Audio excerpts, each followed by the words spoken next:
എല്ലാവർക്കും നമസ്കാരം. ഞങ്ങൾ കുറ്റിപ്പുഴയുടെ നാട്ടിൽ നിന്നും വരുന്ന ആളുകളാണ്. ഇന്ന് കുറ്റിപ്പുഴ കൃഷ്ണപിള്ളയുടെ 125-ാം ജന്മദിനമാണ്. കൃഷ്ണപിള്ളയുടെ നാട്ടിൽ അദ്ദേഹത്തിൻ്റെ പേരിലൊരു ലൈബ്രറി ഉണ്ട്, കുറ്റിപ്പുഴ കൃഷ്ണപിള്ള സ്മാരക ഗ്രാമീണ വായനശാല. ഞങ്ങൾ ഈ വർഷം മുതൽ ഒരു അവാർഡ്, സാഹിത്യ അവാർഡ് കുറ്റിപ്പുഴ കൃഷ്ണപിള്ളയുടെ പേരിൽ നൽകാൻ തീരുമാനിച്ചിരുന്നു. അതിൻ്റെ അവാർഡ് പ്രഖ്യാപനമാണ് നമ്മളിപ്പോൾ ഇവിടെ നടത്തുന്നത്.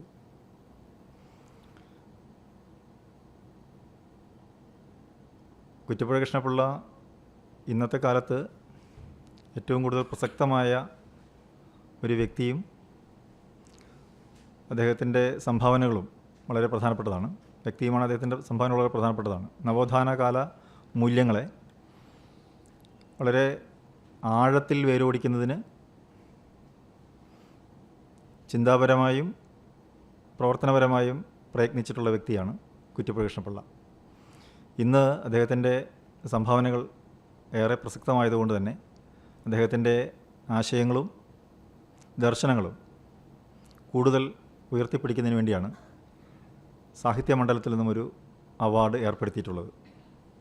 ഈ പ്രാവശ്യം എന്ന് പറഞ്ഞാൽ പ്രഥമ അവാർഡ് ദർശനം, വിമർശനം, ഈ രണ്ട് വിഭാഗങ്ങളിൽപ്പെട്ട കൃതികളെ പരിഗണിച്ചുകൊണ്ടാണ് കൊടുത്തിട്ടുള്ളത്. അപ്പോൾ അതിനകത്ത് സാഹിത്യ സാംസ്കാരിക വിമർശനവും തത്വചിന്ത, മറ്റ് ദർശനങ്ങളൊക്കെ വരുന്നതാണ്. അത്തരം കൃതികളുടെ പരിഗണനയിൽ നിന്നും അവാർഡ് ലഭിച്ചിട്ടുള്ളത് ഹിന്ദുത്വ രാഷ്ട്രീയത്തിൻ്റെ കഥ എന്ന PN ഗോപികൃഷ്ണൻ്റെ കൃതിക്കാണ്. അത് കഴിഞ്ഞ വർഷം ഇറങ്ങിയ കൃതിയാണ്. ആദ്യത്തെ അവാർഡ് ആയതുകൊണ്ട് നമ്മളത് 5 വർഷത്തെ കൃതികളെ പരിഗണിച്ചിരുന്നു. 2020 ജനുവരി 1 മുതൽ 2024 ഡിസംബർ 31 വരെയുള്ള കാലയളവിൽ 1-ാം പതിപ്പായി പ്രസിദ്ധീകരിച്ച കൃതികളെയാണ് അവാർഡിനായി പരിഗണിച്ചത്. അങ്ങനെയാണ് PN ഗോപികൃഷ്ണൻ്റെ കൃതി അവാർഡിന് അർഹമാകുന്നത്. 50,000 രൂപയും ഫലവും അടങ്ങുന്നതാണ് അവാർഡ്.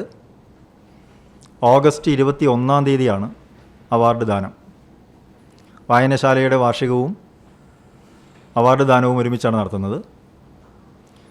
കേരള നിയമസഭാ സ്പീക്കർ AN ഷംസീറാണ് അവാർഡ് വിതരണ ചടങ്ങ് ഉദ്ഘാടനം ചെയ്യുന്നതും അവാർഡ് വിതരണം ചെയ്യുന്നതും.